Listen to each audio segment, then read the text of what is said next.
খবর নিয়ে দেখেন তাদের 3টা ভোটও নেই। ওরা আবার বড় গলায় বলে নির্বাচন হতে দেবে না। আগে থেকে এত গলাবাজি কেন ভাই? 23 দিন আছে নির্বাচনে। এখন অনেকে নির্বাচন হবে কিনা, বাধা দেবো, করতে দেবো না, ভেতরে ভেতরে খবর নিয়ে দেখেন তাদের 3টা ভোটও নেই। ওরা আবার বড় গলায় বলে নির্বাচন হতে দেবে না। ভাই হোক, নির্বাচন দেখা যাক কে কতটা ভোট পায়। আমরা তো সেই জন্য আমরা ভোটের জন্য উন্মুখ হয়ে আছি।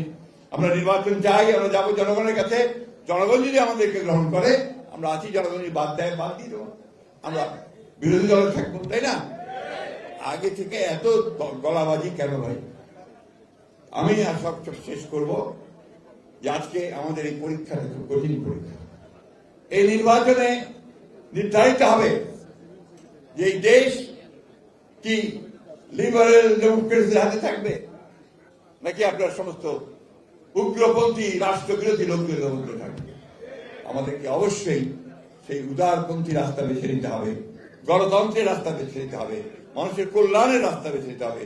সে কারণেই আমাদের 31 দফা, আমাদের চেয়ারম্যান সাহেবের যে 8 দফা দিয়েছেন, আবার নতুন করে ফ্যামিলি কার্ড, ফার্মার্স কার্ড, এই বিষয়গুলো জনগণের মধ্যে ছড়িয়ে দিয়ে জনগণকে সঙ্গে নিয়ে আমাদেরকে নির্বাচনে ধানের শীষকে জয়যুক্ত করতে হবে।